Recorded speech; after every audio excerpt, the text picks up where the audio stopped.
10 times speed? Yes, I was. That's what it was originally, But now but it's... Go I ahead. found a way around it. Oh, good. You just go ahead and do it before you do the drop frames, and it works. But if you tell it to drop frames, then you have to cut it back. I see. At least I think I see.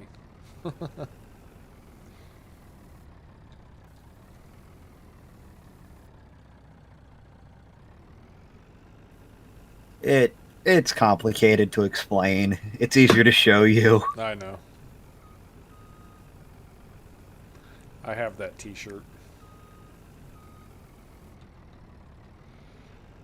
Okay, I've got 420,000 liters of chaff in the bunker, and it's probably about a third full.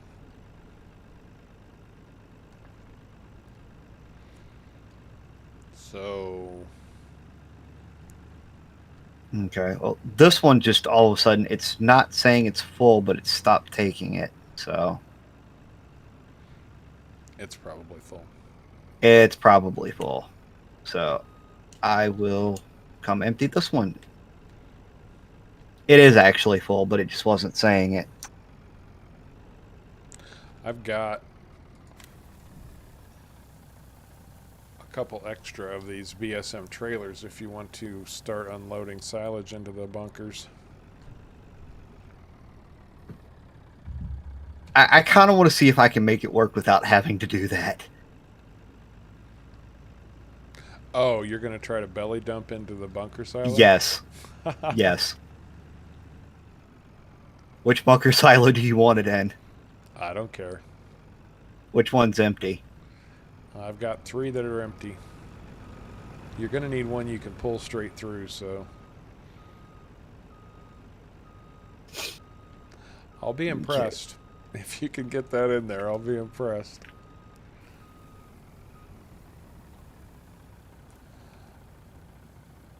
Yeah, that's going to be the real problem.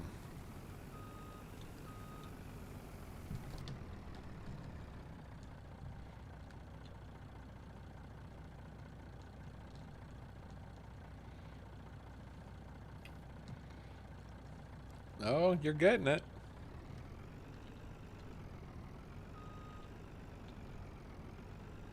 Is that all of it? No, that wasn't all of it. That was almost half of it. Oh, then this is going to be the real challenge, getting the rest of it in.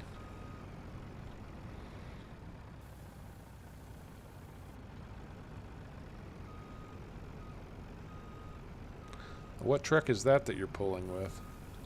The 1x5.9.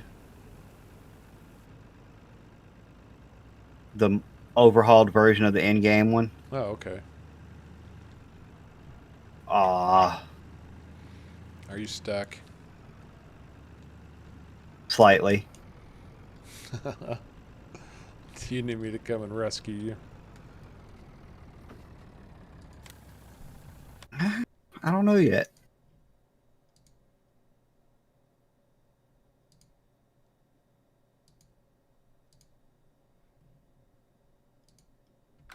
Yeah, might need you to come ram the rear end of the trailer.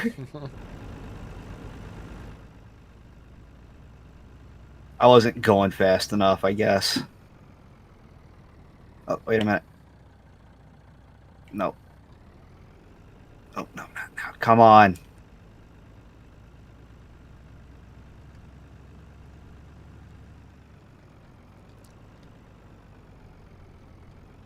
Are you? Alright, start moving forward. I am. Oh, for the love of God, I can't even drive straight.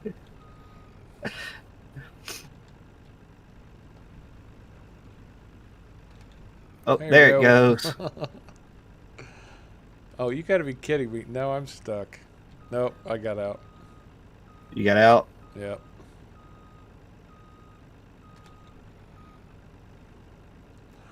You're stuck again. No, I got it.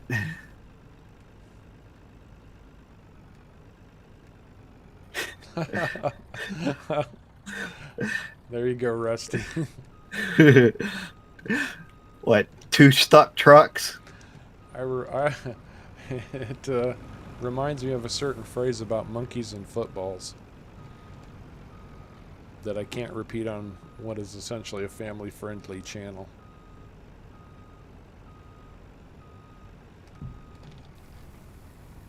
Oh, you gotta be kidding me.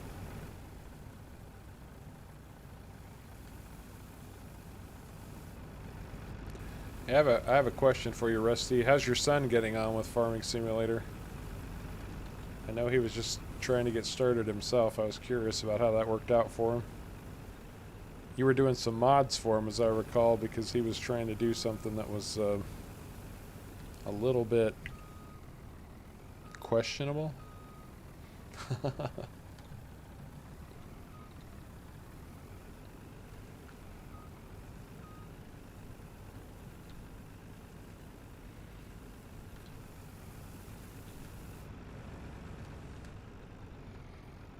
I might be stuck now. Although this has happened before and I've gotten out of it, but...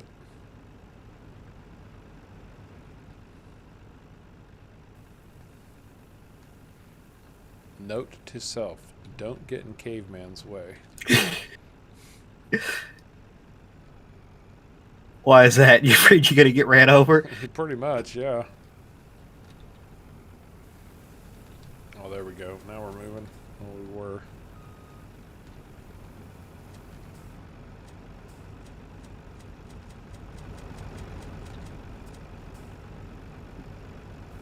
Yeah, I think I got it stuck again.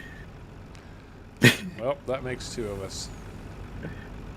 Are you trying to go forward or backward? I'm actually trying to tip over.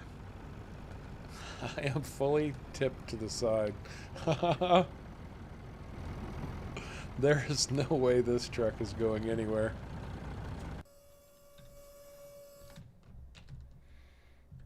And you say you're officially stuck again?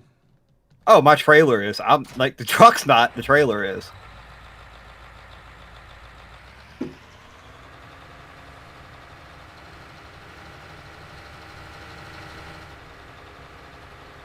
Well, I'm bringing I got it. I got it. I got it. I got it. Slowly moving. No, Slowly you moving. don't have it. You don't have it. I need to push you out. Nope, I don't have it. Keep pushing. I don't know if I can. Hang on, let me get a better angle on this. You know what the bad part is? 82,000 liters of silage left. Oh, that's all? In the trailer. I'm going to end up getting this tractor stuck. Oh, that was your lights coming on, not mine.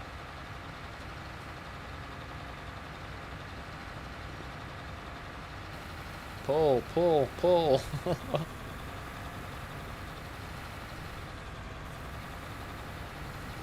Something's happening. Something's happening. Something's happening. Hey! And guess what? You're stuck again.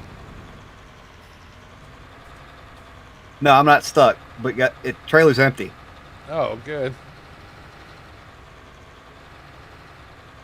Oh,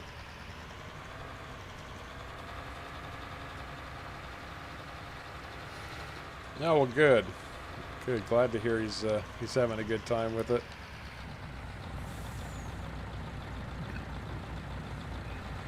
Well, you want to come and drive this Fent and try to push me out now? Yeah. Where are you at? I might be sorted. Okay, I'm out. Never mind. Okay. Yeah, I gotta get my trailer out.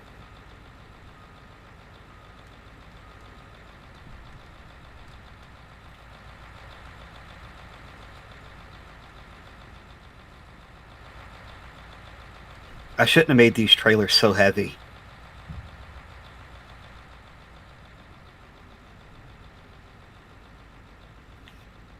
Well, at some point, you reduce the weight. Because when you Yes. when you initially modded them, you were like, okay, I've got 1,000,000 liters, but I can't move because the mass is so high. Well, I had mass turned on, like changing mass turned on, which meant that the more you put in it, the more it would weigh. Right. I turned that off and increased the weight of the trailer so it would still act like you had something back there and not just dragging nothing behind you. I see. Okay. And I think I made the trailer itself weigh a little too much. Right. I got you. And I got it out.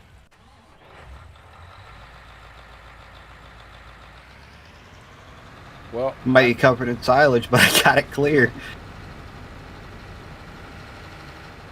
So 1,000,000 liters pretty much fills up one of your bunkers. I'd still take a little bit more. It only fills it because you didn't pack it in neatly. I mean, if you can get a trailer on top, see, that's why I'm packing it from the end and working it forward, trying to stack it up. Although, well, 1,000,000 liters might just be pretty darn close. You might get another 300,000 or 400,000 in here, but that's pretty darn close. I think we need to talk about wrapping this up for today. Okay. I was going to go till about 3, but things are dying off, and I actually have a phone call that I need to return. Alrighty. Everybody heard about. Yeah, everybody did hear about it. And they are deafened now, and I apologize for that.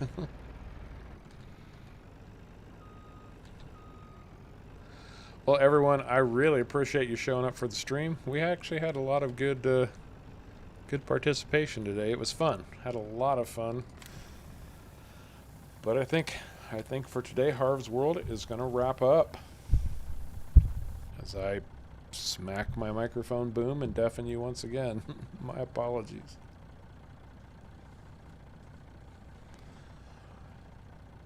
With that said, I hope everyone has a fantastic day. Look forward to doing this again in the future. Again, I don't have a schedule in mind, but it's definitely going to happen because we've really been having a lot of fun with it. So,